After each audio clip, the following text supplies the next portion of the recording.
بسم اللہ الرحمن الرحیم۔ ڈیئر اسٹوڈنٹس، السلام علیکم۔ آج ہم پنجاب بورڈ جماعت نہم کی اردو کی کتاب کا دوسرا سبق مرزا غالب کے عادات و خصائل کی پڑھائی کریں گے، اس کی تشریح کریں گے، اس کے الفاظ کے معنی سمجھیں گے تاکہ آپ اس کی سلیس اور تشریح دونوں کر سکیں۔ سلیس ہوتا ہے کسی دیے گئے اقتباس کو آسان زبان میں لکھنا، اس کے لیے آپ کو الفاظ کے معنی آنے چاہیے، اور تشریح ہوتا ہے جب آپ دیے گئے اقتباس کو تفصیل سے لکھتے ہیں اور کھول کر بیان کرتے ہیں۔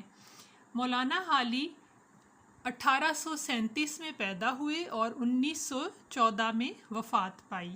یہ سبق ان کی کتاب یا ان کی تصنیف یادگار غالب سے لیا گیا ہے، جس میں انہوں نے مرزا غالب کے عادات و خصائل کے بارے میں بتایا ہے۔ شروع کرتے ہیں۔ مرزا غالب کے اخلاق نہایت وسیع تھے۔ وہ ہر شخص سے جو ان سے ملنے جاتا تھا بہت کشادہ پیشانی سے ملتے تھے۔ اخلاق وسیع ہونا یعنی اخلاق بہت اچھے تھے، وہ سب سے بہت اچھی طرح سے ملتے تھے۔ جو شخص بھی ان سے ملنے جاتا وہ خوش اخلاقی سے ملتے اور انہیں خوشی ہوتی۔ جو شخص ایک دفعہ ان سے ملتا اسے ہمیشہ ملنے کا اشتیاق رہتا تھا۔ اشتیاق ہوتا ہے شوق، یعنی وہ ہمیشہ چاہتا تھا کہ مرزا غالب سے ملاقات کرے۔ وہ دوستوں کو دیکھ کر باغ باغ ہو جاتے۔ باغ باغ ہونا بہت خوش ہونا، اور ان کی خوشی سے خوش اور غم سے غمگین ہوتے تھے، یعنی دکھی ہو جاتے تھے۔ اس لیے ان کے دوست ہر مذہب، ملت اور ملت کے نہ صرف دلی میں بلکہ تمام ہندوستان میں بے شمار تھے۔ یعنی مرزا غالب کے دوستوں میں مختلف مذاہب سے تعلق رکھنے والے لوگ تھے اور وہ سارے ہندوستان میں موجود تھے۔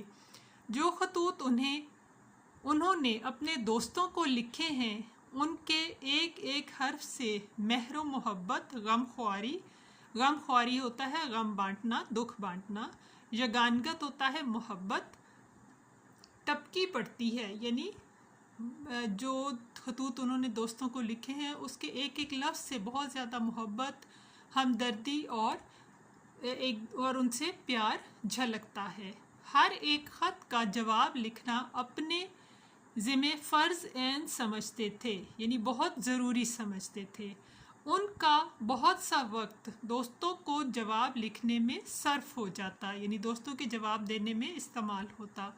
بیماری اور تکلیف کی حالت میں بھی وہ خطوط کے جواب لکھنے سے باز نہ آتے تھے، یعنی تکلیف میں بھی وہ خطوط کے جواب ضرور دیا کرتے تھے۔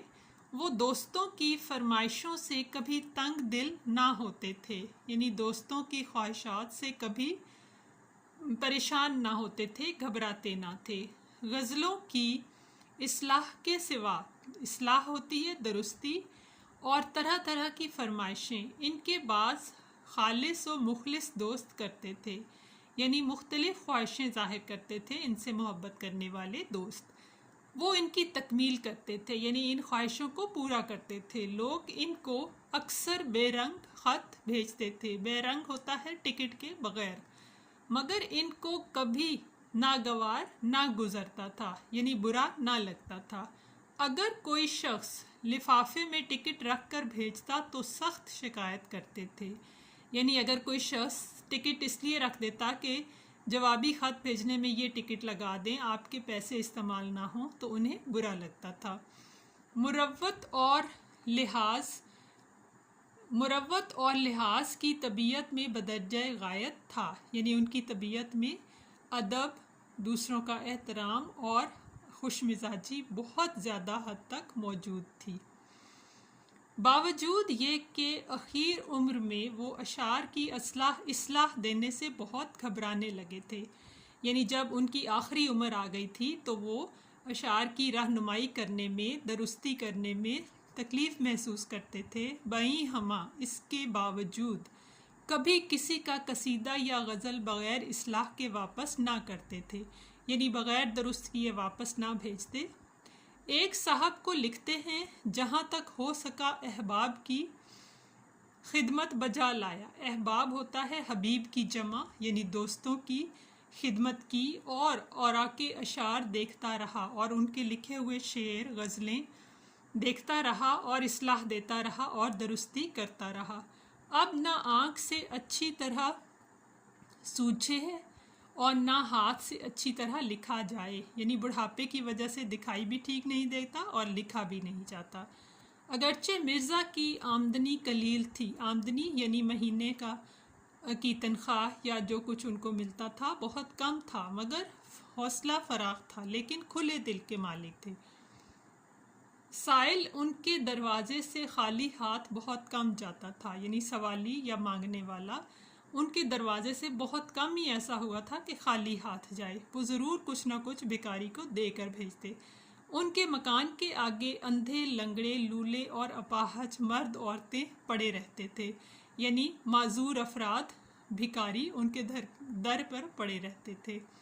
غدر کے بعد، یعنی جب مسلمانوں اور ہندوؤں نے انگریزوں کے خلاف جنگ آزادی کی، 1857 کی جنگ آزادی جو کہ ناکام ہو گئی تھی، اس کے بعد ان کی آمدنی کچھ اوپر 150 روپے ماہوار تھی، یعنی 150 روپے ایک مہینے کی آمدنی تھی، اور کھانے پینے کا خرچ بھی کچھ لمبا چوڑا نہ تھا، یعنی ان کا ذاتی خرچہ کچھ زیادہ نہ تھا، مگر وہ غریبوں اور محتاجوں کی مدد اپنی بساط سے زیادہ کرتے تھے۔ اگرچہ اس وقت کے حساب سے ان کی آمدنی اچھی تھی اور ان کا خرچ بھی نہیں تھا زیادہ، لہٰذا وہ غریبوں کی مدد اپنی حیثیت سے بڑھ کر کرتے تھے۔ بساط ہوتی ہے حیثیت، اس لیے اکثر تنگ رہتے تھے، اسی لیے ان کا خرچہ کم ہو جاتا تھا اور انہیں آمدنی کے حساب سے جب وہ زیادہ خرچ غریبوں پہ کر دیتے تھے تھوڑی مشکل میں آ جاتے تھے۔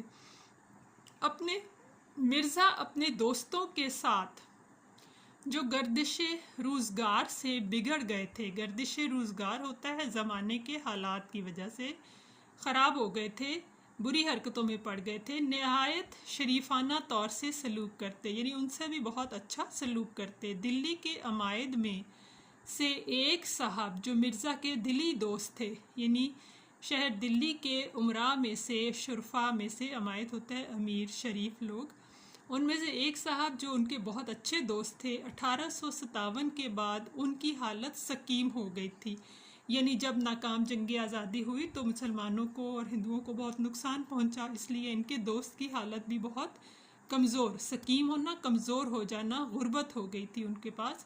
ایک روز چھینٹ کا فرغل پہنے، یعنی بہت معمولی لباس، بہت معمولی کپڑے کا چوغا پہنے ہوئے مرزا سے ملنے آئے، یعنی بہت معمولی قسم کا کپڑے کا چوغا پہنے ہوئے مرزا صاحب سے ملاقات کرنے آئے۔ مرزا نے کبھی ان کو مالیدہ یا جامہ وار وغیرہ، مالیدہ اور جامہ وار بہت قیمتی کپڑا ہوتا ہے، چوغوں کے سوا ایسا حقیر کپڑا پہنے نہیں دیکھا تھا، یعنی اتنا گھٹیا کپڑا پہنے ہوئے نہیں دیکھا تھا۔ چھینٹ کا فرغل ان کے بدن پر دیکھ کر دل بھر آیا، یعنی گھٹیا کپڑے کا چوغا ان کے جسم پر دیکھ کر مرزا غالب کو افسوس ہوا۔ ان سے پوچھا، یہ چھینٹ آپ نے کہاں سے لی ہے، کہ یہ کپڑا آپ نے کہاں سے لیا ہے؟ مجھے اس کی وضع بہت بھلی معلوم ہوتی ہے، مجھے اس کی وضع یعنی اس کا انداز، اس کی سلائی، یہ سب کچھ بہت اچھا لگ رہا ہے، آپ مجھے بھی فرغل کے لیے یہ چھینٹ منگوا دیں، کہ ایسا ہی کپڑا منگوا دیں۔ انہوں نے کہا، یہ فرغل آج ہی بن کر آیا ہے، کہ یہ چوغا آج ہی تیار ہو کر آیا ہے، میں نے اسی وقت اس کو پہنا ہے، میں نے ابھی اس کو پہنا ہے، اگر آپ کو پسند ہے تو یہی حاضر ہے، تو آپ یہی لے لیں۔ مرزا نے کہا، جی تو یہی چاہتا ہے کہ اسی وقت آپ سے چھین کر پہن لوں، مگر جاڑا شدت سے پڑ رہا ہے، لیکن سردی بہت سخت ہے، آپ یہاں سے مکان تک کیا پہن کر جائیں گے، کہ آپ اپنے مکان تک سردی کی وجہ سے کیا پہن کے جائیں گے؟ پھر ادھر ادھر دیکھ کر کھونٹی پر اپنا مالیدہ کا نیا چوغا اتار کر انہیں پہنایا، اور پھر اپنے قیمتی کپڑے کا چوغا انہیں دے دیا، اس خوبصورتی کے ساتھ وہ چوغا ان کی نظر کیا، اور یوں بڑے اچھے انداز سے وہ فرغل اپنے دوست کو تحفہ تن دے دیا۔